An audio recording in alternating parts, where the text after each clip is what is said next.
നേപ്പാളിലെ പ്രസിദ്ധമായ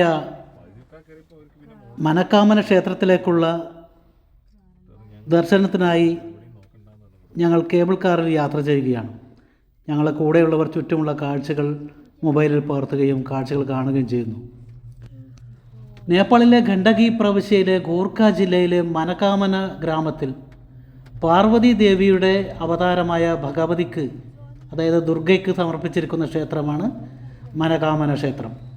തൃശ്ശൂലി മത്സ്യങ്ങടി നദികളുടെ സംഗമസ്ഥാനത്ത് സ്ഥിതി ചെയ്യുന്ന കഫ്കട കുന്നിൻ മുകളിൽ ആണ് മനകാമന ക്ഷേത്രം സ്ഥിതി ചെയ്യുന്നത്.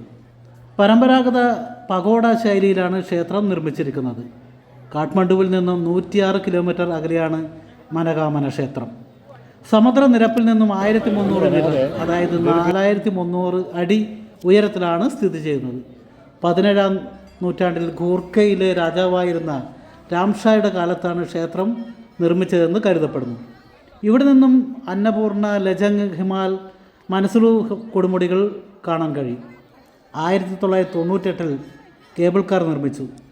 2015-ലെ ഭൂകമ്പത്തിൽ ക്ഷേത്രത്തിന് നാശം സംഭവിച്ചതിനെ തുടർന്ന് പുനർനിർമ്മാണം നടത്തി പുനരുദ്ധാരണ പ്രക്രിയയിൽ ചുണ്ണാമ്പുകല്ല്, സുർക്കി, ഇഷ്ടികകൾ, മരം എന്നിവ ഉപയോഗിച്ചു. സ്വർണം പൂശിയ മേൽക്കൂര, വാതിൽ, താഴികക്കുടം, ജനാലകൾ എന്നിവയ്ക്കായി 14 കിലോഗ്രാം സ്വർണമാണ് ഉപയോഗിച്ചിരുന്നത്. ഇവിടുത്തെ പ്രധാന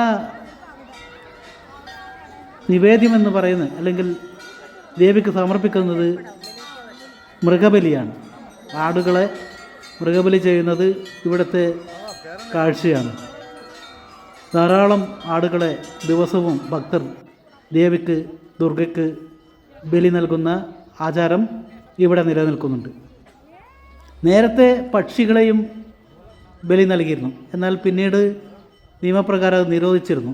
എങ്കിലും ഇപ്പോഴും ചെറിയ തോതിൽ കോഴികളെയും പ്രാവുകളെയും ഒക്കെ ബലി നൽകുന്നുണ്ട് എന്നാണ് മനസ്സിലാവുന്നത്. ലോകത്തിൻ്റെ പല ഭാഗത്തു നിന്നും ടൂറിസ്റ്റുകളും ഭക്തരും ഇവിടേക്ക് ഒഴുകുകയാണ്. കുന്നിന് മുകളിലെ ഈ ക്ഷേത്രം ചെറിയൊരു പ്രദേശത്ത് ആണ് സ്ഥിതി ചെയ്യുന്നത്. വലിയ തിക്കും തിരക്കുമാണ് ഇവിടെ ദിവസവും ഉണ്ടാവുന്നത്. ചില പ്രത്യേക ദിവസങ്ങളിൽ അഭൂതപൂർവമായ ജനപ്രവാഹമാണ് മനകാമന ക്ഷേത്രത്തിലേക്ക് ഉണ്ടാവുക. മനസ്സിലെ കാമനകൾ, ആഗ്രഹങ്ങൾ പൂർത്തീകരിക്കുന്നതിനുള്ള പ്രാർത്ഥനയാണ് ഇവിടെ പ്രധാനമായും നടക്കുന്നത്. പ്രാർത്ഥനകൾ സഫലീകരിക്കപ്പെട്ടാൽ അതിൻ്റെ പ്രതിഫലമായാണ് ഇവിടെ മൃഗബലി നടത്തുന്നത്.